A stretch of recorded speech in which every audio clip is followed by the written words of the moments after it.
Welcome, everyone, to another episode of the Incite-ful podcast. We have an amazing guest on today, Christine McCarron. She is a coach. She does courses. She does podcasts. She even has books. Christine McCarron loves sharing what she's learned to help other women exceed their expectations and create a legacy. When it comes to that, Christine, we'll just get right into this. You mentioned you went from less than $0 to a seven-figure net worth starting at age 50, thanks to real estate investing. So first, tell me about the starting at less than $0. Well, it's easy to do if you have a lot of credit card debt. And that's where I was coming from. So very easy, actually, to be less than zero. Like zero would have been a big improvement and was a big improvement once I got there. Yeah, that's interesting. When you're in that scenario, if you can remember back then, what led to being basically being in that much debt? I think scarcity mindset would probably be the easy answer, because when you already feel sort of hopeless, like what difference does it make if I just charge another whatever? Do you know what I mean? You figure I'm never going to make enough money to get out of debt. So what difference is another $100 going to be? And that mindset will just, right, it's perpetuating. Whether you have $20,000 and now you have $40,000 in debt, you're just like, well, it still sucks, still hopeless. Yeah, it's a sad place to be. And I know there are a lot of people in that place. So then you went from that less than zero to a seven-figure net worth. And here's the thing, at all of this at the age of 50. Yeah. So what can you say to those 50 and older who feel like, any change is too late? I hear even younger people than that saying that, like, oh, 40, I'm too old to go back to school. I'm too old to do this or that. And I thought, well, how long are you planning to live? And that's kind of the question that I came to. And it happened when my aunt turned 100, because she, my dad's sister, she turned 100. And I went to her birthday and she was just like this amazing, vibrant, intelligent, incredible person who walked there under her own steam, lived alone. She's just like an unbelievable woman. And I thought, oh my God, okay, I'm 50. Yeah, that's really old. And I really screwed up, going, but for 50 more years, you know what I mean? You want to keep this going. So that was a real big mindset shift for me. And so I guess that's the question people should ask themselves. If you're only going to live to be 51, then yeah, 50 is really old. But even if you're planning to live till 70, which is not really that old, do you want to spend 20 more years in that shitty situation? Yeah. And if the answer is no, then just, use what you've accumulated over those past 50 years and do something, smart.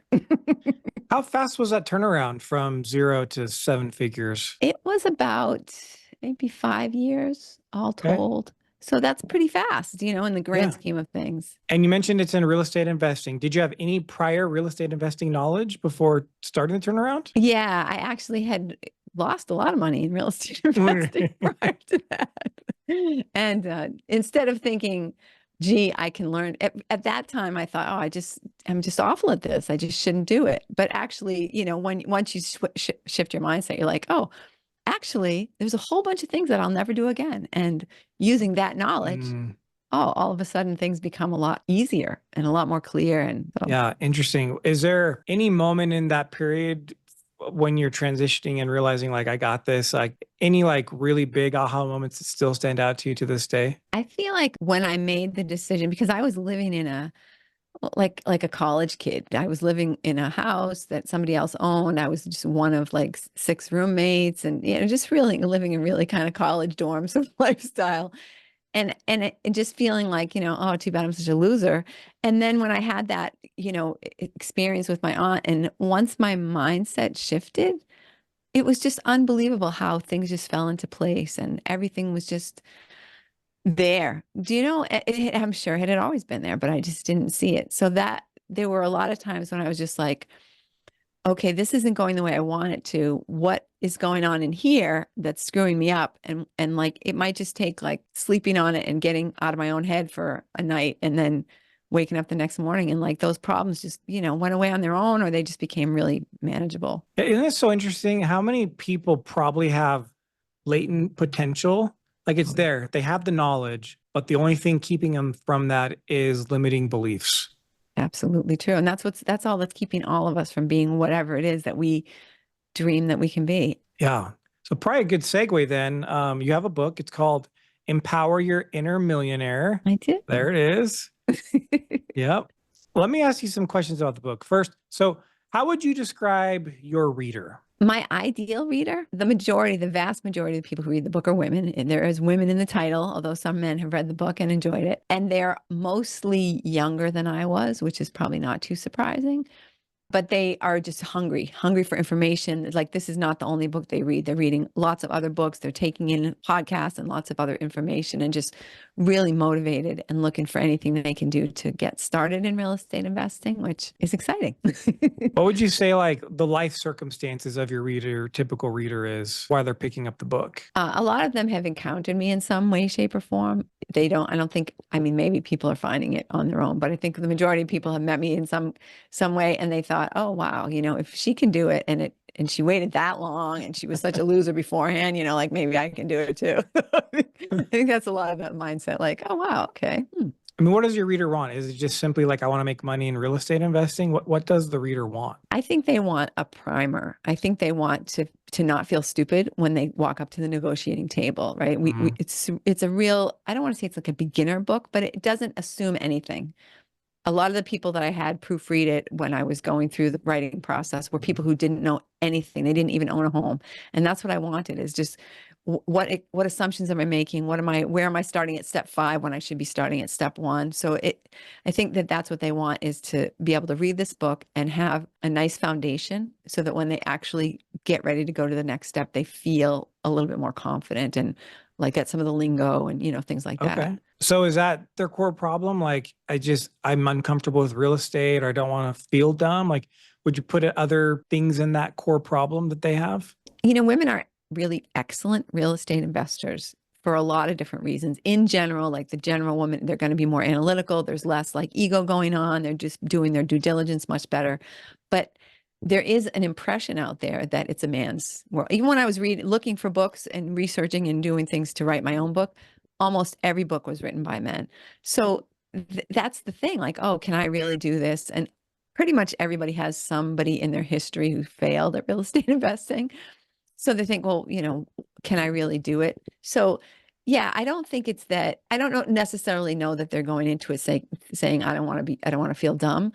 But I do think that they're going into it saying, can a woman really succeed in this industry? And could I see some examples of how they did that? Because there's a lot of out of the box ideas in the book. And sometimes the way women start, they're not going to necessarily go syndicate a, 25 or 30 or 100 unit building, right? They might just start out by Airbnb one of the bedrooms in their house, and getting that confidence so that they can take the next step in a more sort of educated fashion, I guess, or confident fashion. Okay. So when you think about your reader's journey, what are some of the things that are preventing them from solving the problem?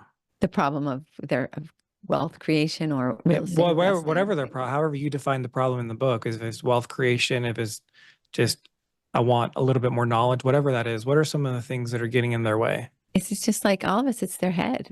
Their head is getting in their way, I think. And I feel like that's the only thing that can get in our way, is our own heads. Although sometimes the reason our head is like it is because of the people we surround ourselves with, right? So that's another thing you need to do, is to get not just out of your own head, but also out of the heads of some of the people around you that are saying, are you nuts? You're going to lose all your money. You can't do this. You can't be a landlord. What's going to happen the first time the person doesn't pay their rent, right? There's a lot of naysayers out there. A lot of people that out of love are saying that you can't do it, right? There's no way you can do this. So having a tribe, figuring out how to build your tribe, that's another huge thing, because you need that support and that masterminding sort of feeling. Yeah, that's interesting, because we talked about limiting beliefs, and then you actually just brought in another challenge component, which is all the other people. Like, we have the voice in our head, and sometimes that voice feels like a lot of different voices. And then there's actually the people that are like also the poo-pooers of everything. Yeah. And a lot of times, in order to get past those roadblocks, we really do need someone to help guide us through that, because it's hard for us to see that we even have limiting beliefs. It's hard for us to see that we think that person's well-intentioned, but in fact, what they're saying is not good. And not everyone, I mean, honestly, even some people who seem like they're well-intentioned are subconsciously saying things because of just human nature. This reminds me of a study they did with monkeys. They put bananas at the top of a pole, And as the monkeys climbed up the pole, they would spray the monkey violently enough that the monkey gave up on trying to get the bananas. And so they did this for a bit. So all the monkeys are now conditioned, and they slowly started replacing the original monkeys with new monkeys. And they cycled through all of it. What they found is once all the original ones were gone, because when a monkey started to climb up, they would pull them down. Like, hey, you're going to get blasted. We got to protect you from this. So now they have a cage full of monkeys that have never been sprayed that are still now exhibiting the behavior of pulling down the monkeys from climbing higher. And you know, we do that, unfortunately, sometimes as humans. We do. What advice do you give to people in that scenario where maybe they are getting some poo-pooers, naysaying some stuff? How do you help them get over that? Well, it's the 5, right? Jim Rohn, the 5 people you spend the most time with are the ones that you're going to be the average of the 5 people you spend the most time with. So if you want to define yourself with the lowest common denominator and you want to be part of that, you know, we're all trying to emulate the wrong percentage of the population, right? I want to fit in. No, you don't, because you're fitting in with the 95% when you really want to be one of the 5%. So find those people that are doing what you want to do. Even if you can't meet them in person right now, read their books, listen to their podcasts, listen to their YouTubes and stuff, and like mentally surround yourself with those people. And then you'll begin to meet new actual humans who are going to help you to do that. Because when you're in the middle of the crowd, you can't see up above to what else is going on. But once you start to step away from the crowd, then all of a sudden you're like, oh, wow, here's somebody that I know in some tertiary fashion that I didn't realize that you were a millionaire, or you're a real estate investor, or you're whatever. And then all of a sudden you just start making these connections. And yeah, I mean, I would say join a group, start a group, you know, do a meetup, something, so that you can at least start to talk to other successful people who are doing what you want to do. And then you start to believe it's possible. Why did you write the book then? I mean, I'm hearing your story of less than 0 to 7 figures, and now who your reader is.